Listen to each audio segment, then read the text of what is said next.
Innal hamdalillah nahmaduhu wa nasta'inuhu wa nastaghfiruh wa na'udzu billahi min syururi anfusina wa min sayyiati a'malina may yahdihillahu fala mudhillalah wa may yudlilhu fala hadiyalah.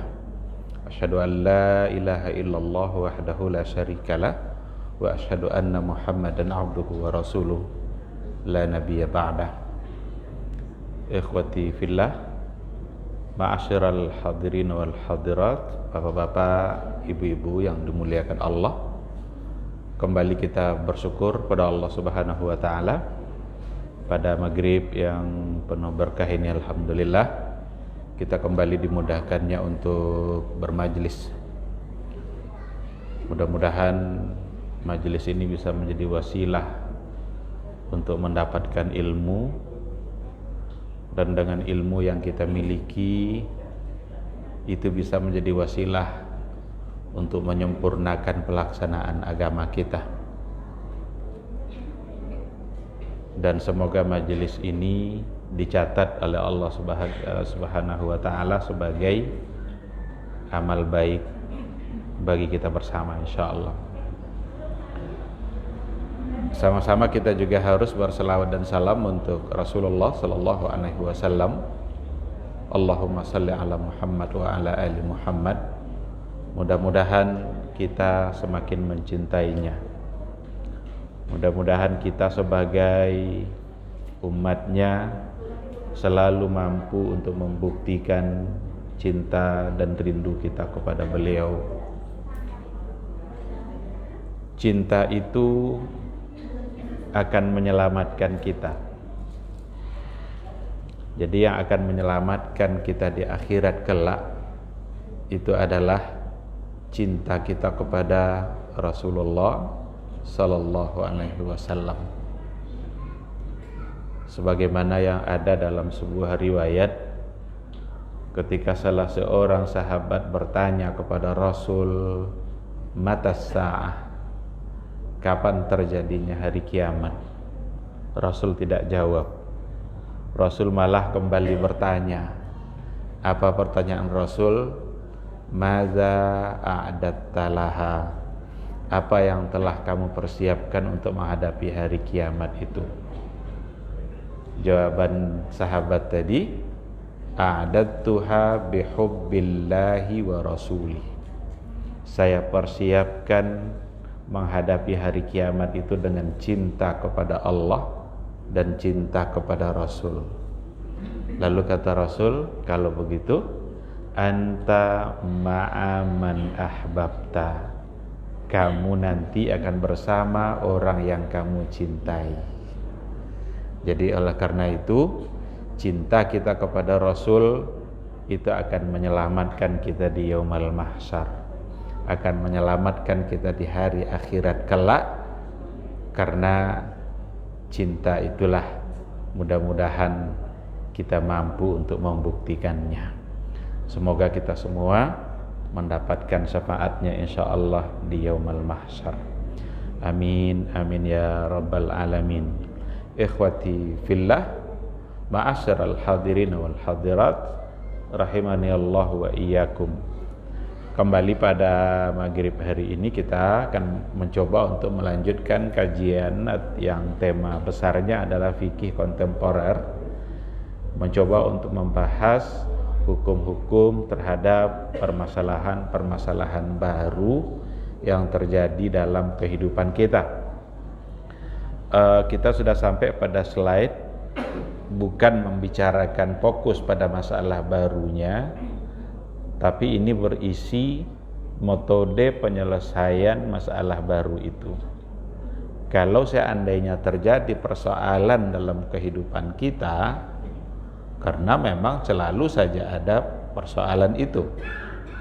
Detik-detik kehidupan kita selalu dihiasi oleh masalah-masalah baru. Masalah dalam keuangan, masalah dalam keluarga, masalah dalam politik, ekonomi, budaya, dan lain sebagainya. Nah, agama Islam melalui Rasulullah sallallahu alaihi wasallam yang dilanjutkan oleh para ulama, para mujtahid yang mereka diberikan kecerdasan oleh Allah Subhanahu wa taala untuk menjawab berbagai persoalan itu. Mereka telah merumuskan bagaimana cara untuk menyelesaikan masalah baru itu. Dulu sudah kita gambarkan bahwa ada 4 langkah untuk menyelesaikan masalah kontemporer. Kita baru ada pada langkah yang pertama pada slide, di mana langkah yang pertama sekali apabila terjadi problematika kontemporer itu adalah dengan mengembalikannya kepada dalil-dalil syar'i yang mu'tabar, dalil-dalil syar'i yang diakui. Mu'tabar itu yang diakui. Dalil syar'i yang mu'tabar itu, yang diakui itu seperti yang sudah kita gambarkan, ada 2 kelompok.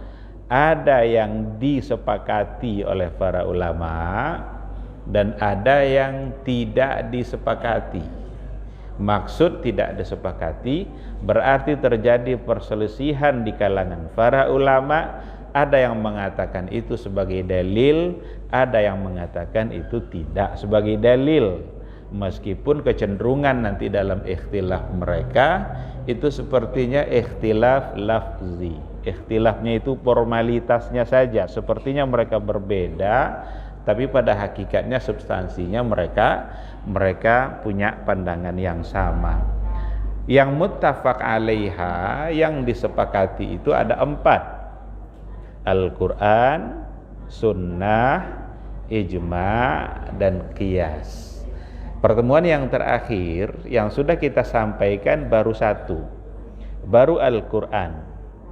Kita lihat Al-Quran dari sisi definisinya, dan bagian akhir dulu kita sampaikan bagaimana cara mengembalikan hukum kepada Al-Quranul Karim. Jadi ada 2, ada yang disebut dengan istidlal, ada yang disebut dengan istimbat.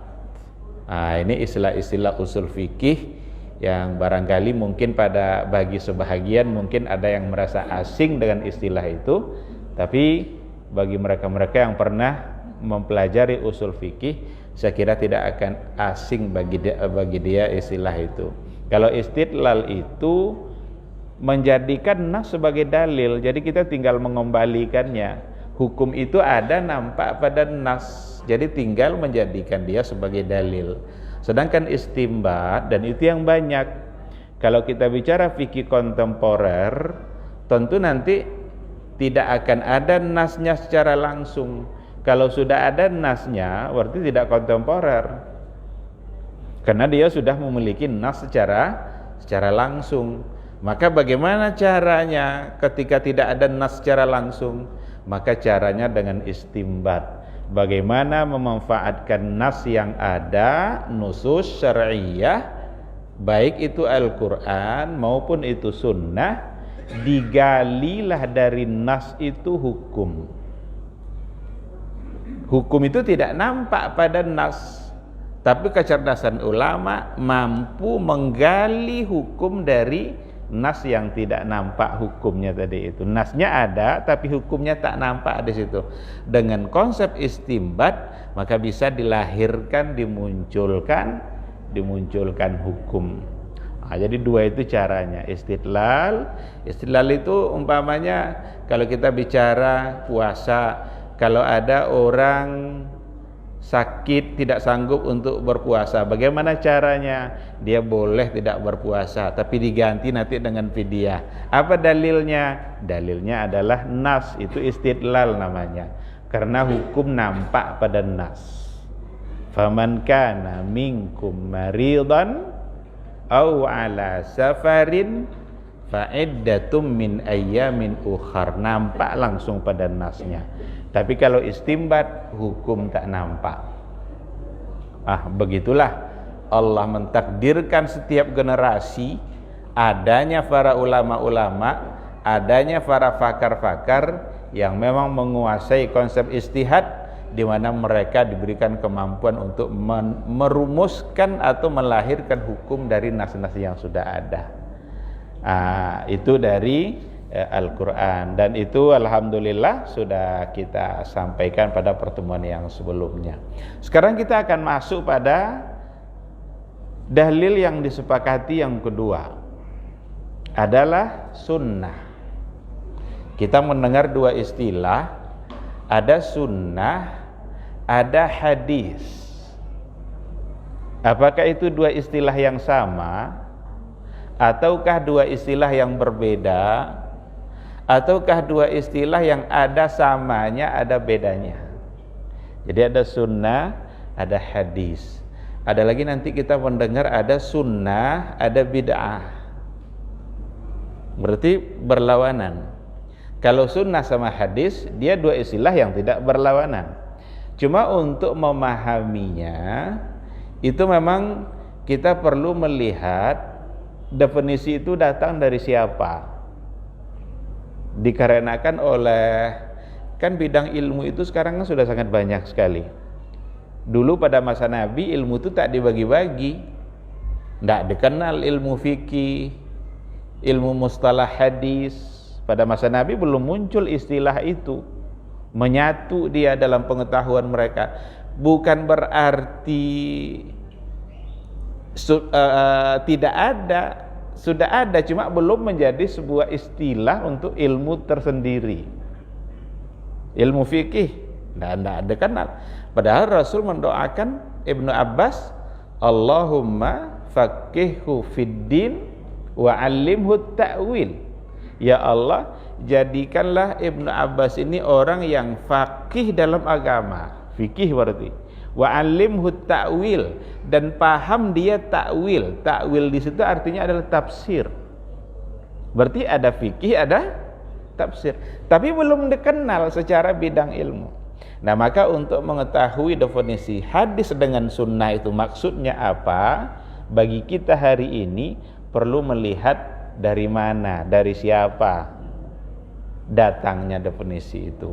Ulama hadis, al-muhadditsun, itu cenderung untuk tidak membedakan antara hadis dengan sunnah. Hadis adalah sunnah, sunnah adalah hadis. Maka definisi mereka itu ma sadara atau ma uthira ila nabi sallallahu alaihi wasallam min qaulin aw fi'lin aw taqririn aw sifatin khalqiyah aw khuluqiyah sawa'un kana qabla al-bi'tsah am ba'daha. Ini dari muhaddis. Jadi mereka menyamakan antara hadis dengan sunnah. Sunnah adalah hadis, hadis adalah sunnah. Artinya sesuatu yang datang atau disandarkan kepada Rasul sallallahu alaihi wasallam, baik dalam bentuk perkataannya, perbuatannya, takrirnya. Takrir itu diamnya Nabi, atau sifatnya, khalqiyah wa khuluqiyah. Sifat Nabi ada dua, ada sifat fisik, ada sifat budi, ada sifat akhlak, etika. Dan semua itu menjadi bagian dari hadis dan sunnah. Sawa'un kana qablal bi'tsah am ba'daha. Baik datangnya dari Nabi sebelum diangkat jadi Rasul maupun sesudah diangkat.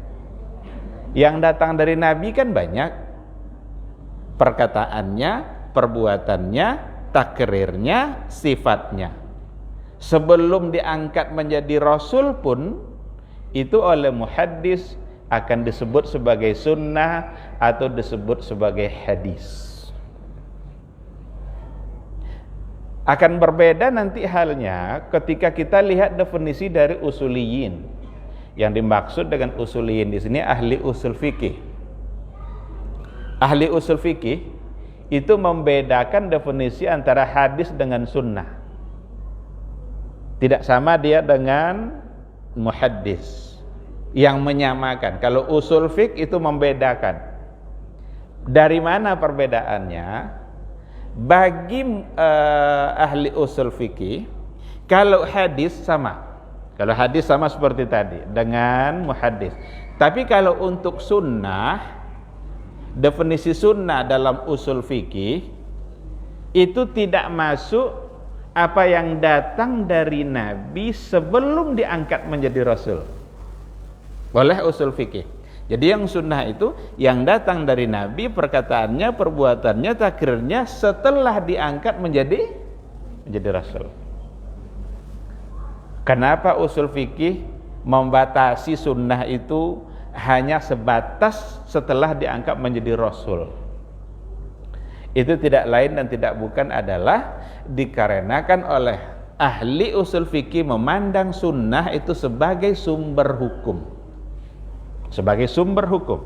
Dan yang menjadi sumber hukum dari Nabi itu hanyalah yang datang dari beliau setelah diangkat menjadi Rasul. Adapun yang datang dari Nabi sebelum diangkat menjadi Nabi, sebelum dia menjadi Rasul, itu tidak menjadi sumber hukum, tidak sunnah yang harus kita ikuti. Sebab dia belum diangkat jadi Rasul.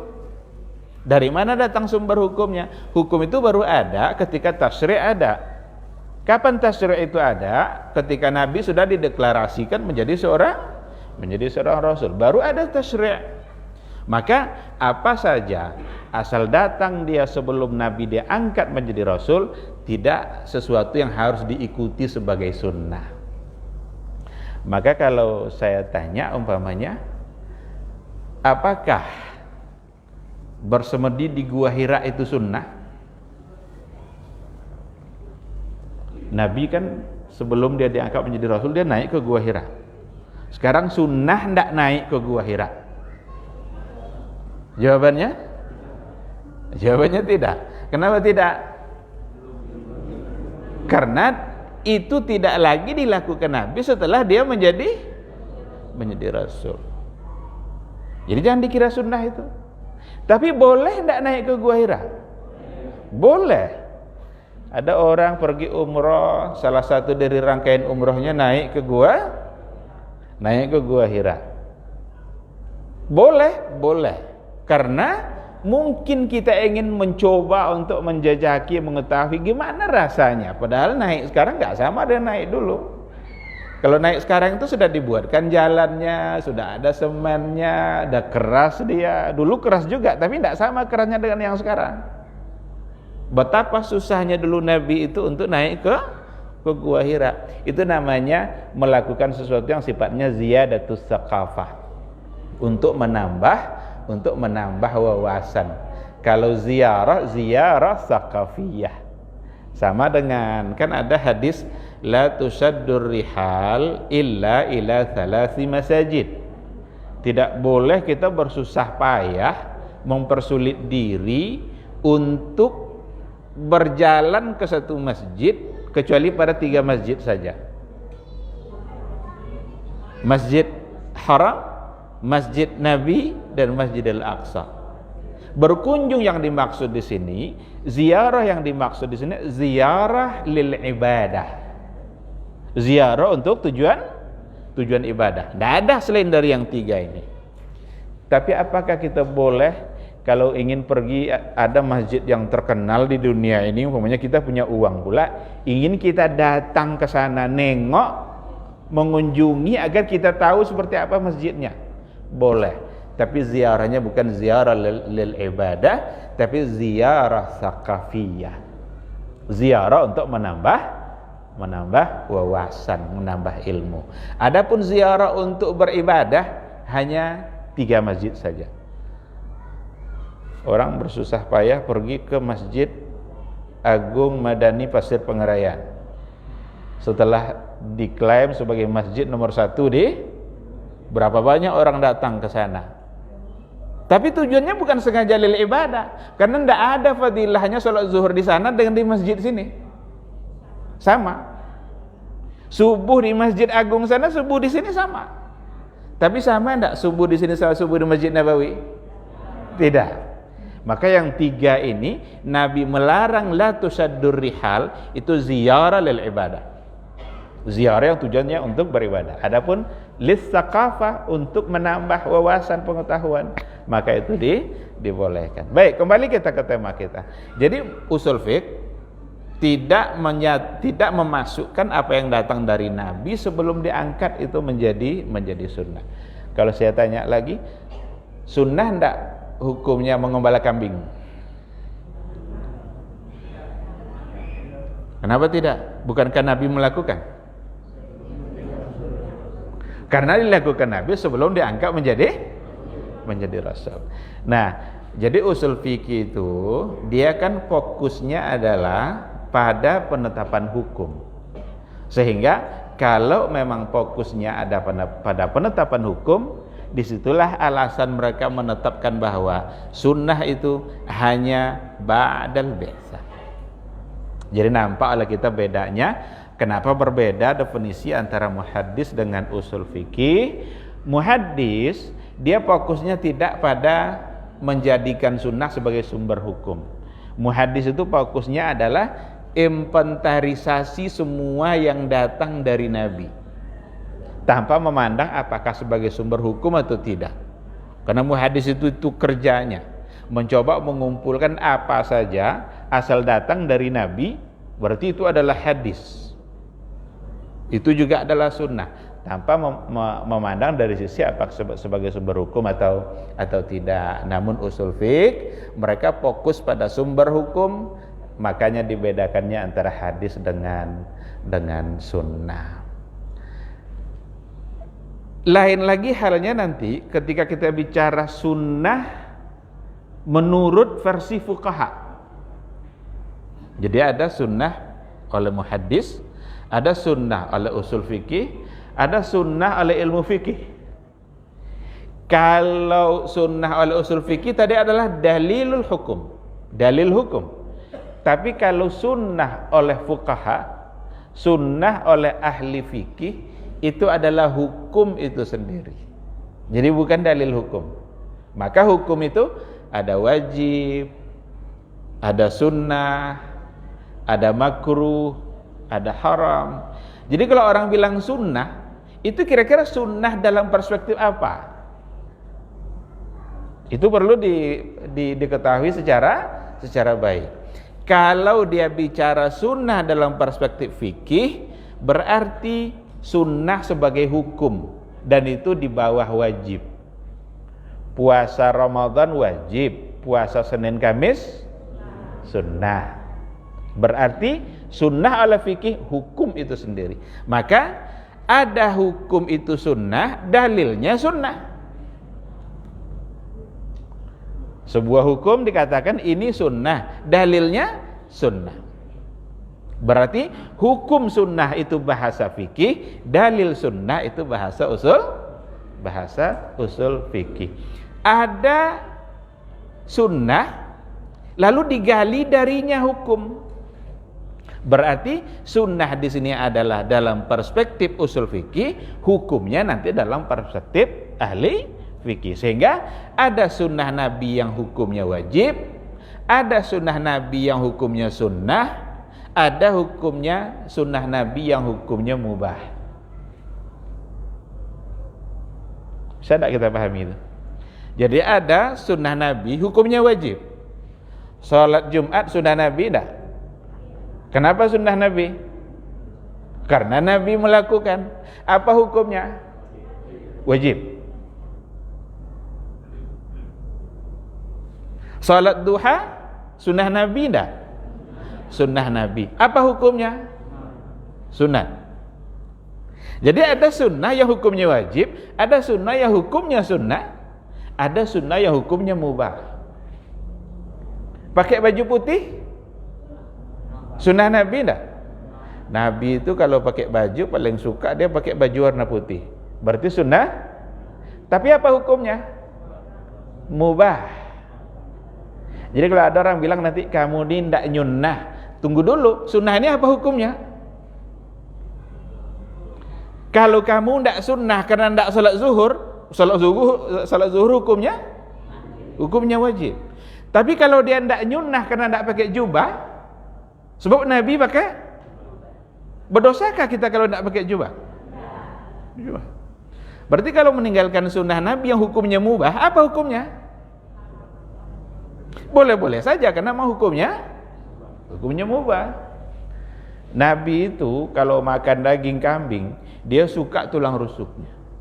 Sahabat itu kalau menghadiahkan daging kambing kepada Nabi, selalu yang dihadiahkannya adalah yang disukai oleh Nabi. Berarti sunnah Nabi adalah makan daging kambing yang khususnya pada rusuknya. Kalau orang merokok bilang kotlet. Nah, sekarang kira-kira kalau kita tidak makan daging kambing, apakah melanggar sunnah? Nah, jadi bahasa melanggar sunnah itu tunggu dulu sunnah yang hukumnya apa. Nah, namun ada hal-hal yang mubah. Kalau kita kerjakan yang mubah tadi itu, mubah hukumnya sunnah tadi itu. Kalau kita kerjakan atas dasar cinta kita kepada Rasul, maka di situ akan bisa mendatangkan pahala. Jadi kalau seandainya ada orang pakai baju putih karena itu sunnah Nabi dan dia niatkan untuk mengikuti apa yang biasa dilakukan oleh Nabi itu, maka pakai baju putihnya akan menjadi pahala. Akan dia berpahala dengan perbuatannya itu. Sebab dia sudah mengaitkannya dengan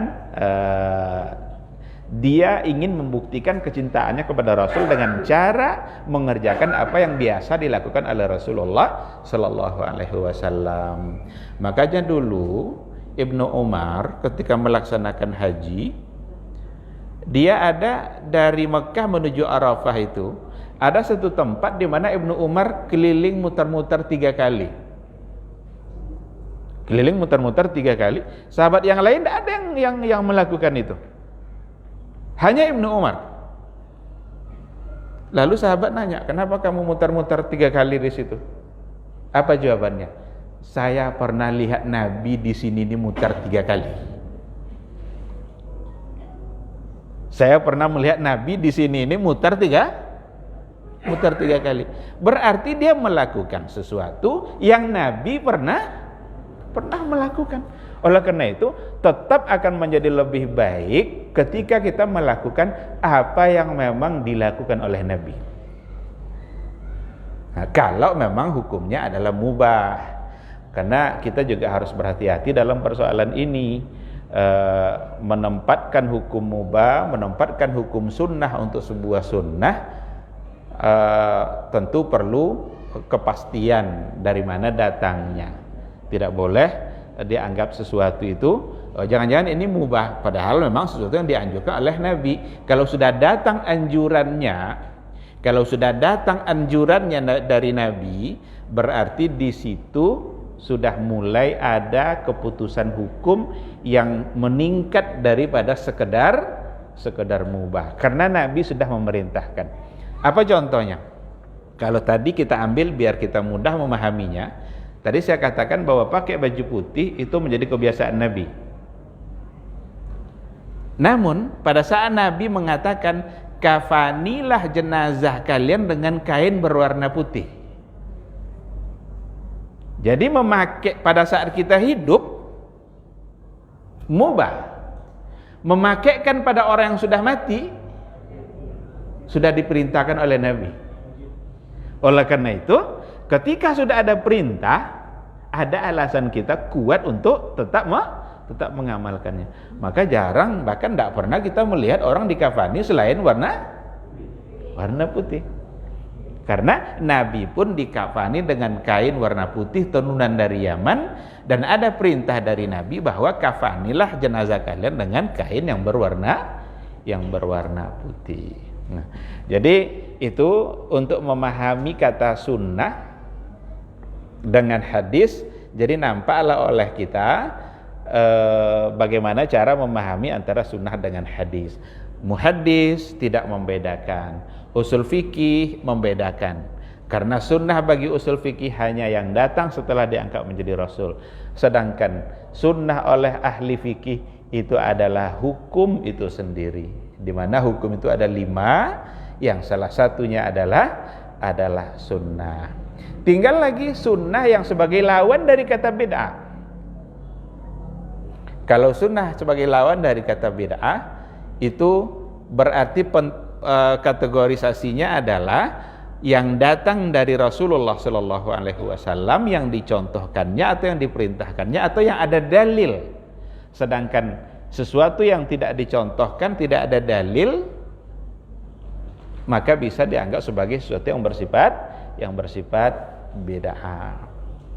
Baik, ikhwati fillah, dari definisi tadi nampak oleh kita bahwa tentu saja kalau dalam kajian fikih kontemporer yang akan kita ambil adalah sunnah dalam perspektif usul fikih, karena sunnah yang akan dijadikan sebagai dalil hukum.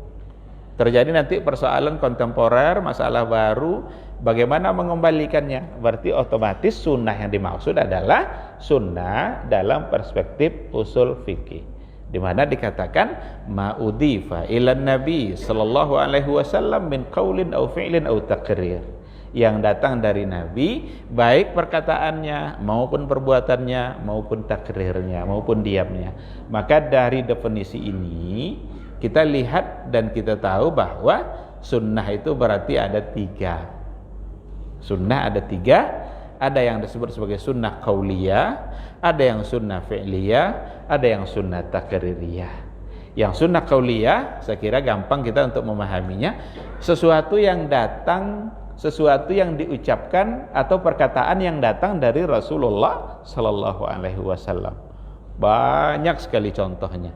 Biasanya di awal sanadnya itu kalau sahabat meriwayatkan biasanya diawali dengan sami'tu, sami'na, aku dengar atau kami dengar. Kalau sudah dia bilang kami mendengar Nabi, otomatis pasti itu adalah qauliyah. Seperti hadis innamal a'malu binniyat, itu Umar bin Khattab mengatakan sami'tu Rasulullah sallallahu alaihi wasallam yaqul, saya mendengar. Kenapa Umar membahasakan sami'tu? Karena ternyata hadis innamal a'malu binniyat yang mendengarkan langsung dari Nabi itu hanya Umar. Maka dari sisi itu disebut sebagai hadis gharib, hadis yang dalam sanadnya ada satu orang dalam satu tingkat, dan pada tingkat sahabat yang langsung datang, yang langsung dengar dari Nabi hanyalah Umar bin Khattab, sehingga ia katakan sami'tu Rasulullah. Innamal a'malu binniyat. Ada hadis-hadis yang lain seperti la yu'minu ahadukum hatta yuhibba li akhihi ma yuhibbu li nafsihi. Tidaklah sempurna keimanan seseorang sampai ia mencintai saudaranya sama seperti mencintai dirinya sendiri. Berarti itu adalah qauliyah. Adapun fi'liyah itu dari perbuatan Nabi. Kalau yang perbuatan itu di antara ciri-ciri pada sanadnya itu bukan sami'tu tapi ra'aitu. Saya melihat Nabi, atau ra'aina, kami melihat Nabi. Dan biasanya sahabat meriwayatkan apa yang dilakukan Nabi sesuai dengan apa yang dia lihat dari apa yang dilakukan oleh Rasulullah sallallahu alaihi wasallam. Seperti hadis yang mengatakan bahwa Rasulullah sallallahu alaihi wasallam itu kalau dia sujud yasjudu fi sab'ati a'dha. Nabi itu kalau sujud dia sujud di atas 7 anggota tubuh. Mana 7 anggota tubuh itu? 2 telapak tangan, 2 lutut, 2 kaki kiri kanan, dan 7 anggota tubuh. Itu fi'liyah, itu perbuatan. Ada juga di antara contohnya kalau bersalam, kalau bertamu itu salam itu hanya 3 kali. Kalau seandainya sudah 3 kali tidak ada yang menjawab, maka pulang. Datanglah Nabi bertamu di rumah sahabatnya, diketoknya pintu sambil salam. Ketok pintu, Assalamualaikum. Ada sahabat di dalam rumah menjawab tapi pelan, Waalaikumsalam, tapi Nabi tidak dengar. Diulang lagi sama Nabi, Assalamualaikum. Sampai 3 kali Assalamualaikum, karena Nabi tidak mendengarkan jawaban, Nabi pulang. Ketika Nabi balik untuk pulang, barulah dibuka oleh sahabat itu pintunya. Pas dibuka, ya Rasulullah, ayo masuk, saya ada di dalam. Heranlah Nabi, kenapa kamu tak jawab salam saya? Saya jawab, ya Rasulullah, tapi pelan. Kenapa kamu jawab pelan? Agar salam itu kamu ulang-ulang untuk saya. Kan salam kan? Salam apa artinya? Kamu selamat, kamu selamat. Kalau Nabi yang bilang kamu selamat, selamatlah dia. Coba bayangkan betapa dulu sahabat itu menginginkan untuk mendapatkan salam dari. Jadi kalau Nabi sudah tidak salam sama dia, itu luar biasa bagi dia tersiksanya itu. Sama seperti Ka'ab bin Malik itu kan, yang tidak jadi ikut berperang di musim panas, Nabi tidak mau salam sama dia. Ka'ab yang salam Nabi tak jawab. Itu luar biasa. Sempit dunia ini rasanya oleh Ka'ab. Jadi salam Nabi itu ditunggu-tunggu. Dan contoh tadi itu berarti fi'liyah. Itu adalah perbuatan. Sedangkan yang takrir, yang itu takrir itu maksudnya diamnya Rasul ketika ada perbuatan dilakukan oleh seorang sahabat dan Nabi mengetahui perbuatan itu takrir. Orang sering artikan, kalau kita lihat buku-buku mustalah hadis atau buku usul fikih sering diartikan ketetapan. Jadi takrir ketetapan. Maksudnya itu adalah diamnya Nabi ketika perbuatan dilakukan. Ada dua syarat takrir baru bisa menjadi sunnah itu.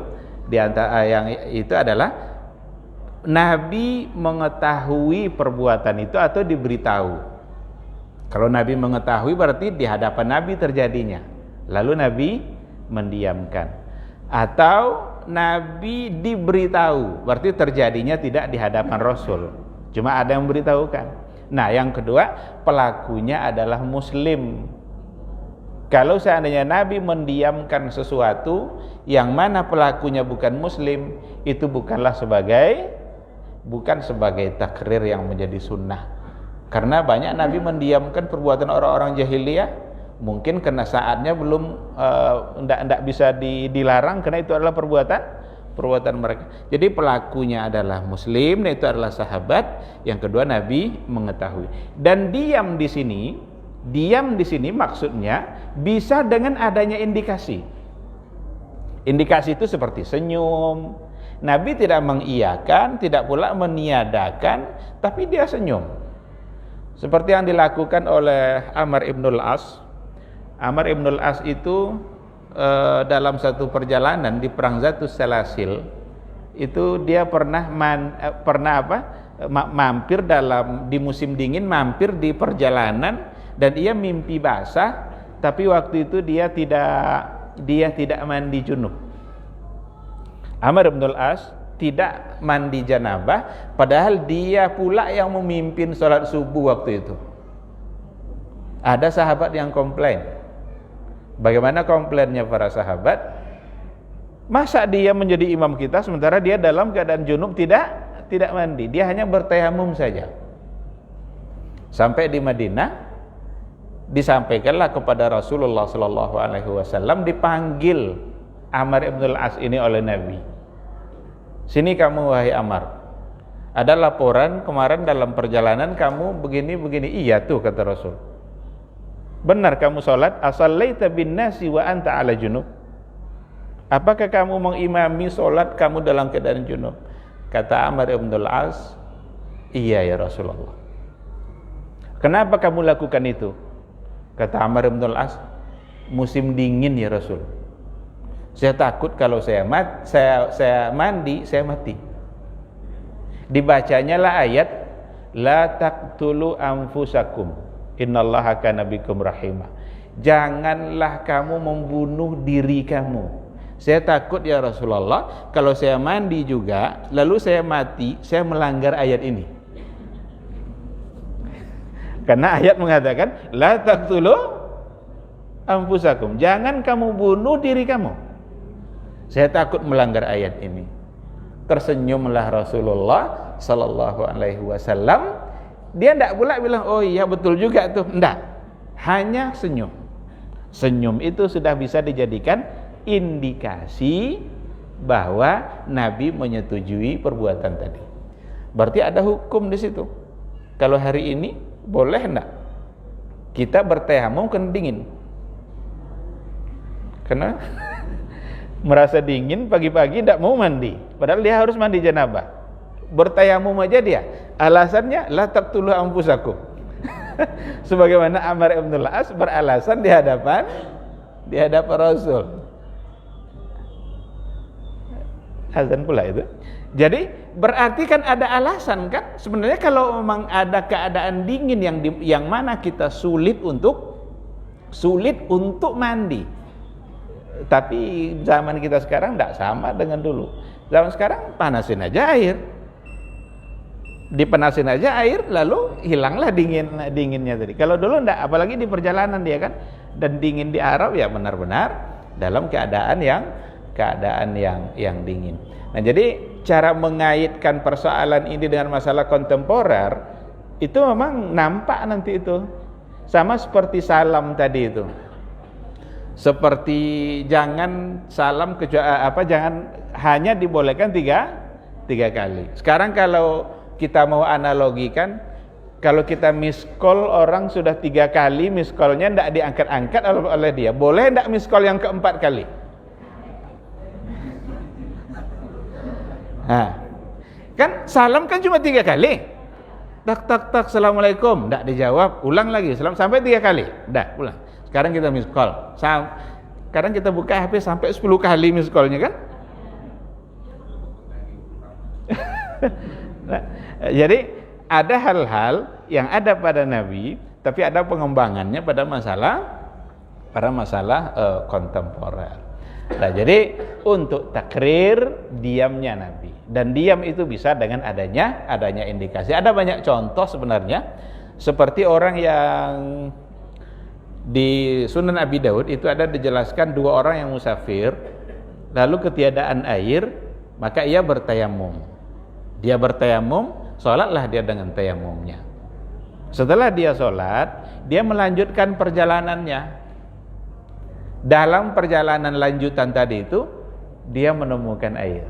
Pertanyaannya adalah, apakah sholat diulang atau tidak? Ketika air sudah kembali ditemukan.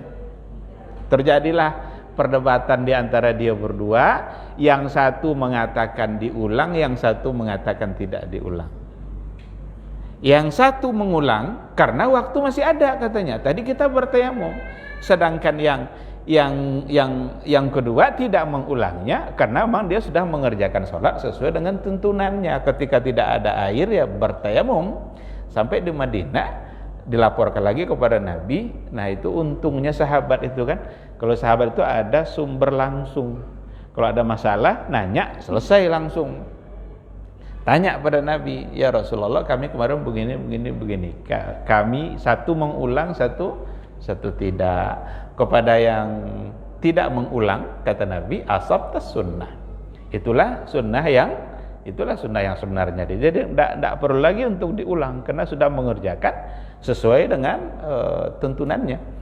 Dan kepada yang mengulangnya kan Nabi bilang lakal ajru marratain, kamu mendapatkan pahala 2 kali. Ini juga sebenarnya metode atau cara Nabi dalam menghadapi perbedaan-perbedaan yang terjadi. Kalau seandainya perbedaan itu didasarkan kepada dalil-dalil yang ada, nampaknya memang tidak ada cara lain selain daripada saling menghargai, bukan saling mengklaim. Kalau dua-duanya memiliki dalil, perlu ada penghormatan, penghargaan antar sesama. Karena dua-duanya memegang alasan yang dapat dipertanggungjawabkan. Itu yang dilakukan oleh Nabi ketika menghadapi 2 sahabatnya yang berbeda. Ini harus dicontoh oleh kita pada zaman sekarang ini, yang kadang-kadang sering dalam persoalan ikhtilaf memunculkan sesuatu yang tidak pantas di tengah-tengah masyarakat selagi ada dalil. Nah, tapi kalau jelas-jelas tidak ada dalil, jangan pula dipertahankan. Yang ikhtilaf itu akan tetap jadi ikhtilaf, karena kalau bisa selesai, sudah selesai oleh ulama dahulu. Itu masalah kunut ndak kunut jangan jadi bahan perselisihan juga lagi. Karena kalau bisa selesai untuk satu pendapat maka sudah selesai oleh ulama dahulu. Tarwih 23 8 jangan menjadi sumber perpecahan di tengah masyarakat. Karena kalau bisa sudah selesai oleh ulama dahulu. Tidak ada sulit kita mencari orang hari ini yang secerdas Imam Syafi'i, secerdas Abu Hanifah, dan secerdas imam-imam yang lain itu. Baik, ikhwati fillah. Jadi inilah sumber yang kedua, dalil yang disepakati yang kedua itu adalah sunnah Rasulullah SAW dalam artian yang tadi sudah kita sampaikan. Karena waktu Isya sudah masuk, mungkin ini yang tadi saya ingin kita masuk sampai ke ijma gitu ya. Nanti mungkin ijma sama qiyas kita bisa satukan. Kita ambil contoh-contohnya. Apalagi ijma itu nanti kalau untuk hari ini bagaimana caranya? Apakah masih mungkin terjadi? Bagaimana dengan ijtihad kolektif, ijtihad jama'i yang dilakukan oleh perkumpulan ulama-ulama dunia dalam musyawarah mereka? Apakah bisa disebut sebagai ijma, setidaknya ijma sukuti atau bagaimana? Insyaallah nanti akan kita sambung pada pertemuan yang berikutnya. Demikian, terima kasih. Mudah-mudahan apa yang kita bicarakan bisa bermanfaat bagi kita bersama, insyaallah bisa menambah ilmu dan wawasan kita. Semoga majelis ini bisa menjadi ibadah dan menggugurkan dosa kita bersama. Amin amin ya rabbal alamin. Subhanakallahumma wa bihamdika asyhadu an la ilaha illa anta astaghfiruka wa atubu ilaik. Wassalamualaikum warahmatullahi wabarakatuh.